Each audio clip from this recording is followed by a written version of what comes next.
Hello everyone, very good evening. Repo rate versus reserve repo rate वाला जो important question है MSc 106 का, वो लेके मैं आ गई हूँ आप लोगों के साथ। तो क्वेश्चन देने से पहले मैं आपको बता दूं कि अगर आप भी इग्नू से एमए कर रहे हैं, आपका सब्जेक्ट भी इकोनॉमिक्स है, तो आप मेरे चैनल को सब्सक्राइब कीजिए। इस चैनल पर आपको इकोनॉमिक्स के सभी सब्जेक्ट कोड के वीडियो मिल जाएंगे। तो आइए देखते हैं, हिंदी इंग्लिश दोनों में देखेंगे सबसे पहले। रेपो रेट फुल फॉर्म और the term repo stand for the repurchasing option rate. Repo rate का फुल फॉर्म क्या होता है? रीपर्चेसिंग ऑप्शन रेट, ठीक है। It is also known as a repurchasing agreement. People take loan from banks in times of financial crunch and pay interest for the same. Similarly, commercial bank and financial institution also face a shortage of funds. They can also borrow money from the country apex bank. The central bank of any nations lend money to commercial bank at an interest rate on the principal amount.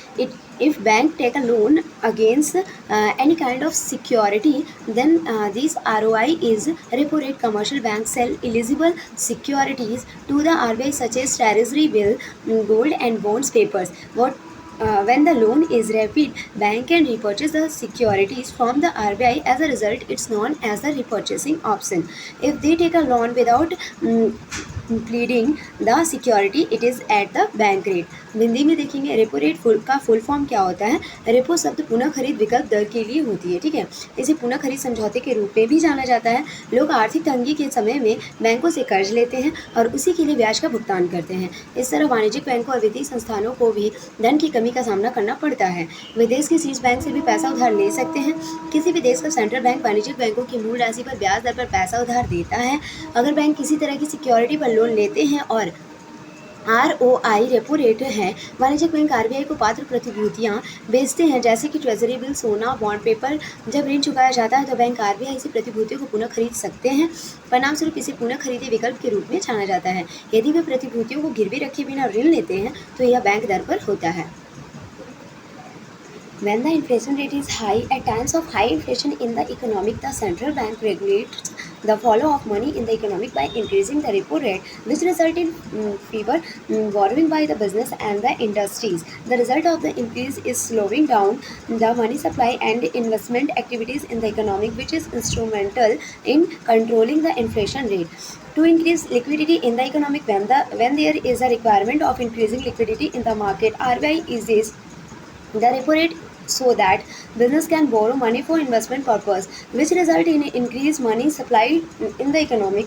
The effect of such a step is that it becomes instrument in the growth of the economy. जब मुद्रास्फीति की दर जो है वो अधिक हो जाती है अर्थव्यवस्था में, उच्च मुद्रास्फीति के समय केंद्रीय बैंक जो होती है, RBI जो होती है, ठीक है, रिजर्व बैंक ऑफ इंडिया, वो रेपो दर को बढ़ाकर अर्थव्यवस्था में धन के प्रवाह को क्या करता है? कंट्रोल करता है, ठीक है, जिसके परिणामस्वरूप व्यवसायों और उद्योगों द्वारा कम उधार ली जाती है, ठीक है। इस वृद्धि का परिणामस्वरूप अर्थव्यवस्था में धन की आपूर्ति और निवेश गतिविधियों को धीमा कर रहा है, जो मुद्रास्फीति की दर को नियंत्रित करने में सहायक है।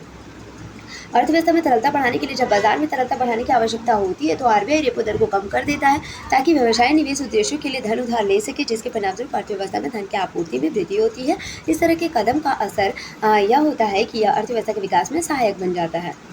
Rate is the rate at which the central bank of a country, Reserve Bank of India, in case of India, borrows money from commercial bank within the country. It is the monetary policy instrument which can be used to control the money supply in the country.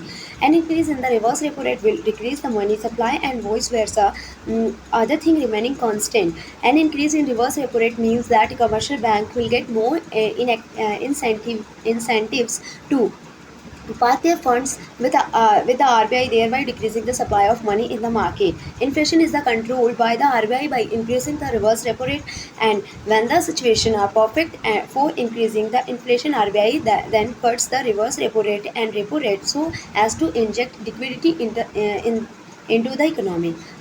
Reverse repo दर वह दर है जिस पर किसी देश का जो केंद्रीय बैंक है, वो भारत के मामले में भारतीय रिजर्व बैंक, देश के भीतर वाणिज्यिक बैंक से धन उधार लेता है।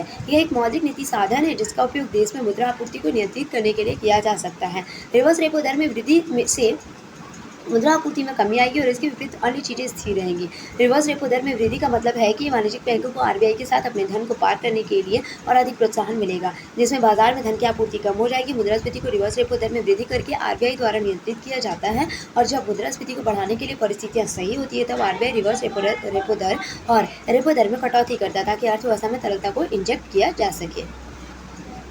इतना ही। अगर वीडियो अच्छी लगी हो तो प्लीज़ लाइक और सब्सक्राइब।